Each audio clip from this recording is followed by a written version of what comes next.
Olá, eu sou o professor Diogo Comba, o Diogão da redação de Português e Literatura também. É assim que você me encontra aqui no YouTube e em outras redes sociais. Professor Diogo Comba. Peço para que você se inscreva no canal, deixe o seu like e ative o sininho. Deixe aí nos comentários também de onde você é, se você for do Rio, de qual cidade do estado do Rio, ou então de qual bairro da cidade do Rio você é. Se você for de São Paulo, de qual cidade do estado de São Paulo, então de qual bairro lá da capital São Paulo você é. Aí você estranha, pô, Diogo, Rio, São Paulo, o que você está falando? Vou falar sobre a redação do vestibular da PUC, PUC Rio, PUC São Paulo, que tem uma série de semelhanças, correto? Vou falar para vocês um passo a passo para a redação da PUC. Como fazer a redação da PUC? A gente sabe muito bem que tem algumas semelhanças com a redação do Enem, mas que tem também algumas diferenças. Vamos lá, começando pela logo a primeira linha. É o título, correto? Lembrando, redação do Enem, o título é opcional.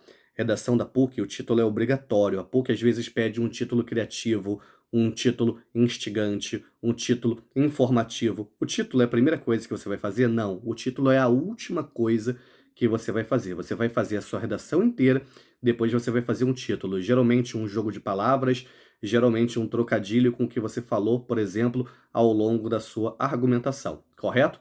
Depois vamos para onde? Depois vamos para o parágrafo de introdução. Aí, nesse momento, já é importante você ter seus estudos de escrita, seus estudos de redação consolidados. Por quê? Porque você vai optar por uma determinada estratégia, do inglês strategy, do espanhol estratégia, do francês stratégie. Você vai optar por uma determinada estratégia para fazer o seu parágrafo de introdução, a começar lá pelo seu tópico frasal.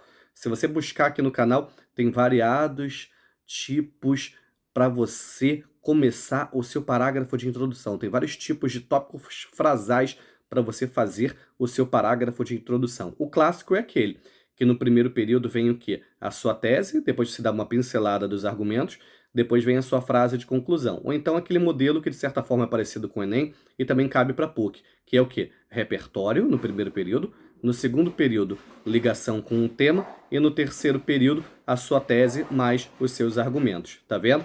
Já falei aqui duas possibilidades para vocês. Depois vem o quê? 2 ou 3 parágrafos de argumentação. Aí agora, nesse momento, você tem que tomar bastante cuidado. Porque a prova da PUC, eu sempre comento que a prova da PUC muitas vezes traz algumas missões para vocês. Como assim missões? A prova da PUC já aconteceu dela pedir para que você transcrevesse uma determinada parte, um determinado fragmento de um dos textos de apoio. A prova da PUC já pediu para que você concordasse com um texto de apoio ou discordasse dele. Já pediu para que você escolhesse a ideia, a tese presente em algum dos textos de apoio e a mencionasse, certo? Dialogasse com ela de algum modo lá ao longo do seu texto, e você vai fazer predominantemente onde isso? Nos seus parágrafos argumentativos, que são a maior parte da sua redação, né? São 2 ou 3 parágrafos ali da sua redação, correto? Então tome bastante cuidado com isso, beleza? Olha só, uma outra coisa, né? Nesse momento é que você vai ter ali a sua pontuação determinada também. Que pontuação?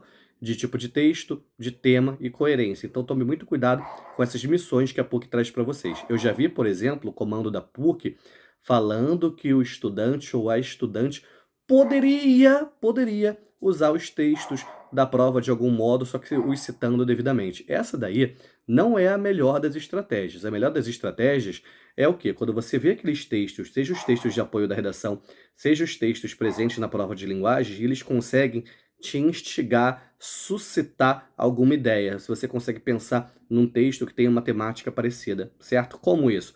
Você está no terceiro ano do ensino médio, você tem uma determinada carga de leitura das aulas de língua portuguesa, literatura, redação, história, geografia, filosofia, sociologia, biologia, todas essas matérias, todas essas disciplinas, correto? Então, a melhor estratégia é essa. Aí o que acontece? Falando ainda dos parágrafos argumentativos. Você vai ter que eleger mais uma estratégia aí também. Você vai fazer como? Apresentação de razões, causa e consequência, método dedutivo, método indutivo, correto? Comparação e contraste. São variados os modos de você fazer os seus parágrafos argumentativos. Aqui no canal também tem um vídeo sobre isso, certo? E olha só isso.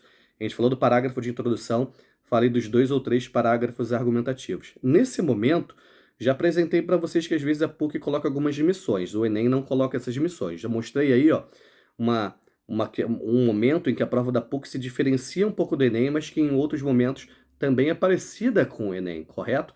Aí agora vamos para onde? Vamos para a conclusão. A prova da PUC não pede a proposta de intervenção, algo que o Enem pede. Então, por isso, você vai fazer proposta de intervenção na prova da PUC? Não, não faz proposta de intervenção na prova da PUC. Não faz a sua conclusão com um modelo de proposta de intervenção, correto?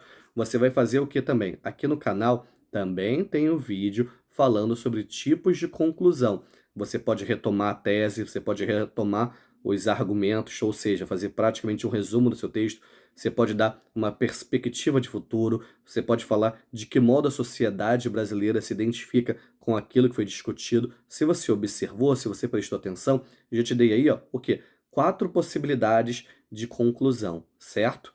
Enfim, espero que você tenha gostado desse passo a passo aqui para a prova da PUC, certo? Se você quiser se tirar alguma dúvida, dar alguma sugestão, basta deixar aí nos comentários do vídeo. Que a força e a inspiração estejam com vocês, sem dizer adeus jamais.